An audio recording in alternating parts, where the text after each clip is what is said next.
नमस्कार दोस्तों, मेरे प्यारे साथियों, भारतीय सर्वधर्म पार्टी परिवार के इस लाइव प्रोग्राम में आपका हार्दिक स्वागत और अभिनंदन है। सर्वप्रथम तो हम अपने उन देश के युवाओं को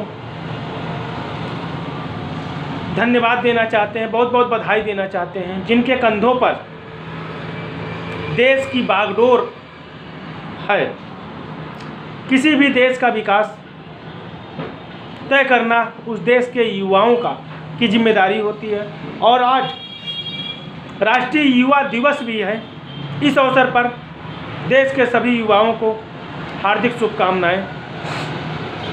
ये वही युवा हैं जो आगे चलकर देश को साधन संपन्न बनाने का सपना देख रहे हैं, देश को विकसित करने का सपना देख रहे हैं, देश को विश्वगुरु बनाने का सपना देख रहे हैं। और अनेकों सपने लेकर के इन युवाओं के मन में उथल पुथल चलती ही रहती है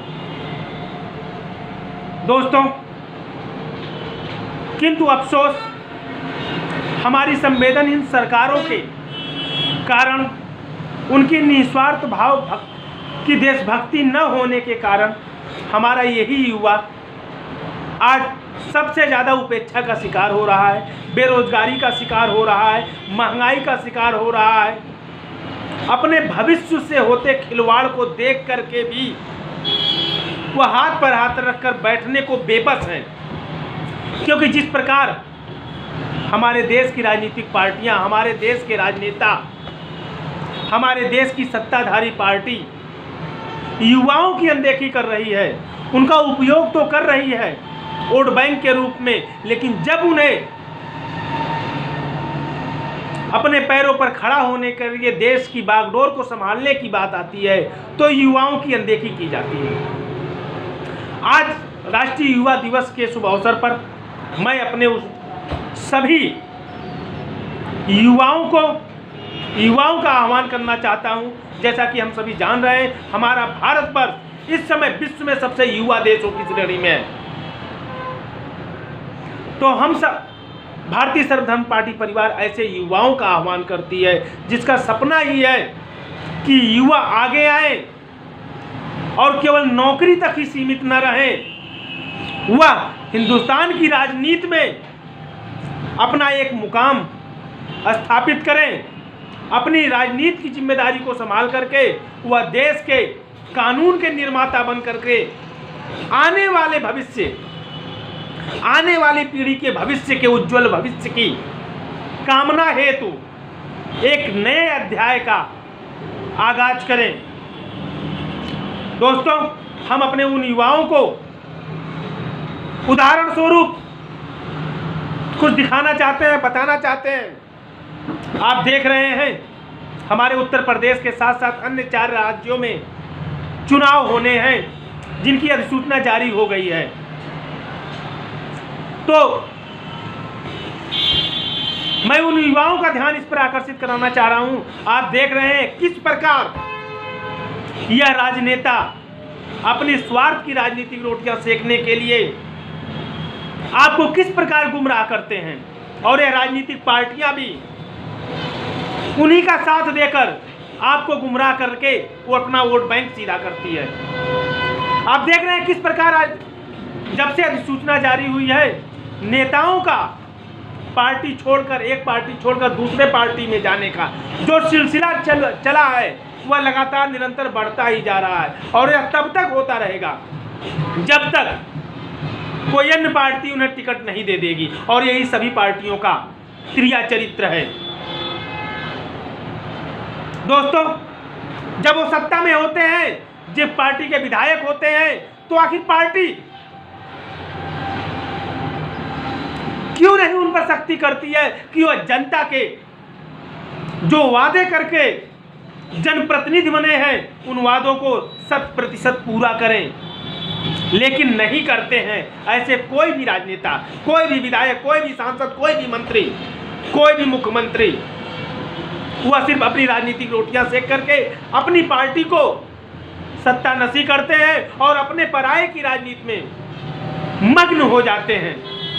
और जब चुनाव आता है तो फिर आती है कैंडिडेट चुनने की बारी, प्रत्याशी चुनने की बारी, तो कोई भी पार्टी हो, आप देखते हैं प्रतिदिन पेपरों में आता है, भाजपा जिताऊ प्रत्याशियों पर खेलेगी दांव, सपा जिताऊ प्रत्याशियों पर खेलेगी दांव, बसपा जिताऊ प्रत्याशियों पर खेलेगी दांव, कांग्रेस जिताऊ प्रत्याशियों पर खेलेगी दांव। और यही कारण है जो सांसद, विधायक, मंत्री क्षेत्र की जनता के उम्मीदों पर खरा नहीं उतरा, अपने वादों को पूरा नहीं किया, क्षेत्र का विकास नहीं किया, तो जनता के मन में उस कैंडिडेट के प्रति, उस जनप्रतिनिधि के प्रति अपार गुस्सा तो लाजमी है।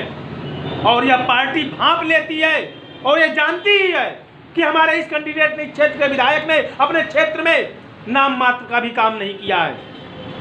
तो वास्तविकता यही है, जग जाहिर है कि वह पार्टी उस कैंडिडेट को टिकट नहीं देगी।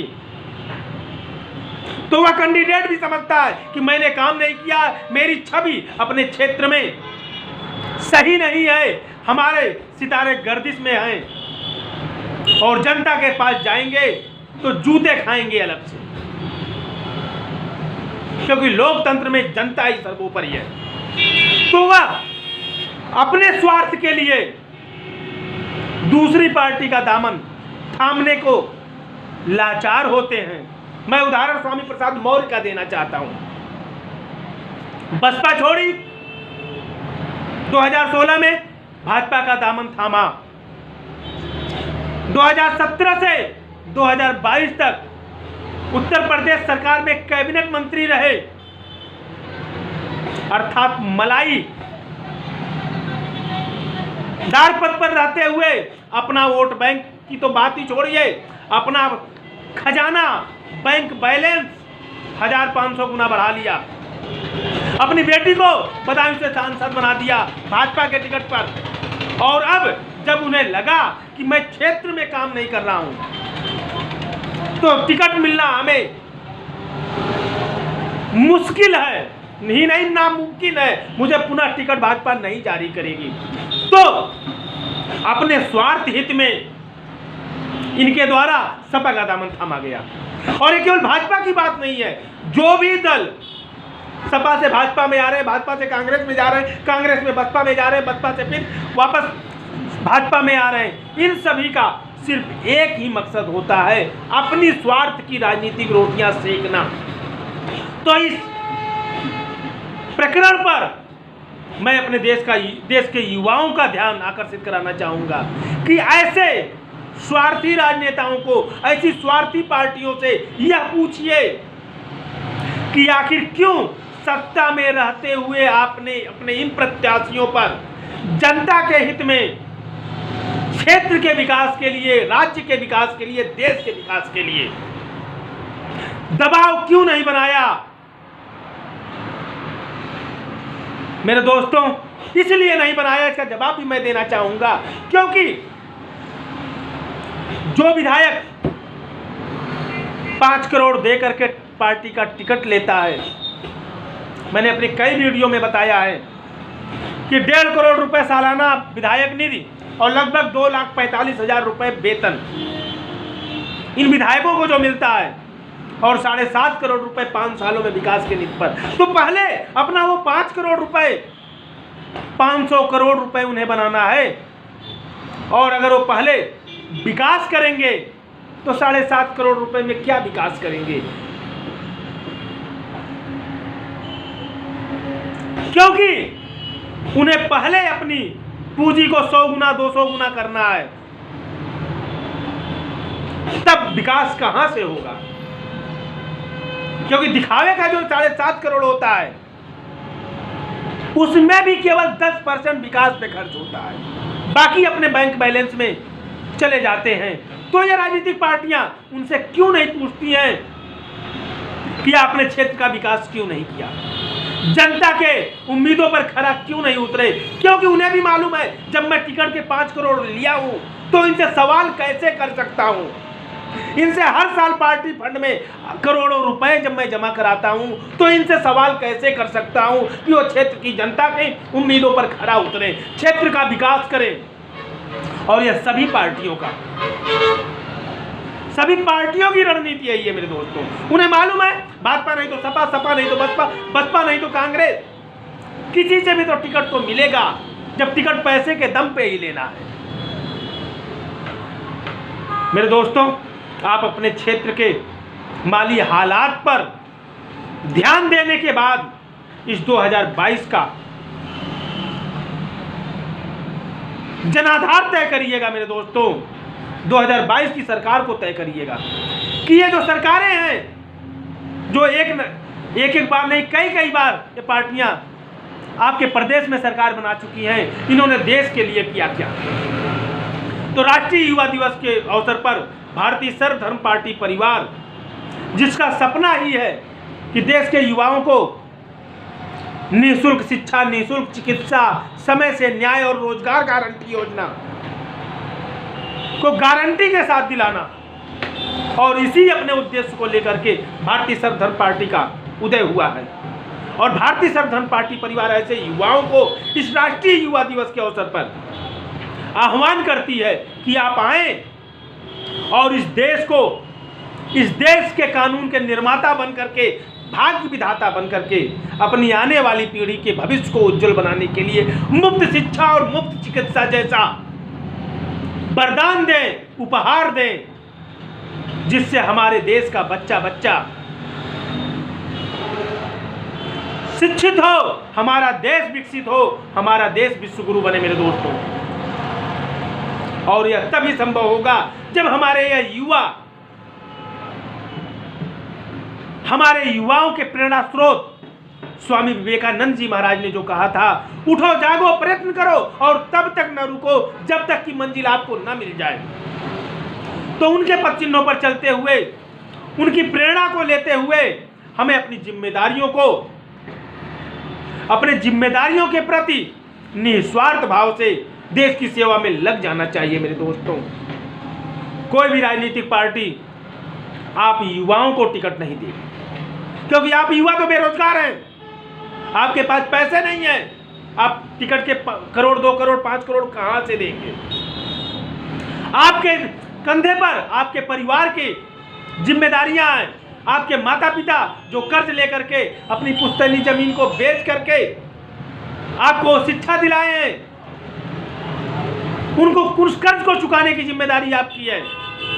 और आप भी इस बात को अच्छी तरह समझते हैं, लेकिन चाहकर भी कुछ नहीं कर सकते, क्योंकि इन राजनीतिक पार्टियों ने, इन सत्ताधारी पार्टियों ने आपके सारे रास्ते बंद किए जो पड़े हैं। लेकिन भारतीय सर्वधर्म पार्टी आपके लिए, आपके उज्जवल भविष्य के लिए सारे रास्ते खोल करके आपका आह्वान करती है। आप आए और 2022 के इस चुनाव में अपने क्षेत्र से विधायक बनकर के, इस देश के कानून के निर्माता बनकर के अपने आने वाली पीढ़ी के भविष्य को उज्जवल बनाने के लिए अपनी जिम्मेदारियों का निर्वहन करें। और चुनाव में भी हमें 10, 20, 50 लाख करोड़, 2 करोड़, 5 करोड़ खर्च करने की जरूरत नहीं है। भारतीय सर्वधर्म पार्टी आपसे वादा करती है, मात्र 2 से 5 लाख रुपए खर्च करके आप विधायक बन जाएंगे। क्योंकि जनता भी बदलाव चाहती है, लेकिन जनता के पास विकल्प नहीं है। विकल्प आपके छोटे भाई संजय सिंह राणा ने भारतीय सर्वधर्म पार्टी के रूप में आपको, देश की जनता को मुहैया कराया। लेकिन अब हमारी जिम्मेदारी है, क्योंकि सिर्फ विकल्प बन जाने से, वृक्ष लगा देने से फल नहीं मिलता है, उसकी सेवा भी की जाती है, उसकी देखभाल भी की जाती है, उसकी हजारों भुजाएं जब होंगी तब जाकर के वह फल देगा। और यह जो हम बार बार आह्वान कर रहे हैं, वृक्ष तो मैंने लगा दिया है भारतीय सर्वधर्म पार्टी रूपी, लेकिन उसकी भुजाएं बन करके आपको अपने क्षेत्र से विधायक बन करके, नामांकन करके विधायक बनकर ही आप उस फल को जनता तक पहुंचा सकते हैं। अन्यथा मेरे जैसा साधारण आदमी, जमीन से जुड़ा हुआ शख्स, सिर्फ बोल सकता है, सपने देख सकता है, उसे साकार नहीं कर सकता है। साकार तभी होगा जब मेरे जैसे हजारों लोग, लाखों लोग, करोड़ों लोग मेरे साथ आकर के खड़े होंगे। तब भारतीय सर्वधर्म पार्टी अपने मुफ्त शिक्षा, मुफ्त चिकित्सा, रोजगार गारंटी योजना का सपना साकार पाएगी। तो राष्ट्रीय युवा दिवस के अवसर पर मैं अपने देश के युवाओं से यह शपथ चाहता हूं, आह्वान करता हूं कि वह शपथ ले और इस बदलाव के लिए एक नया आगाज करें। भारत माता की जय।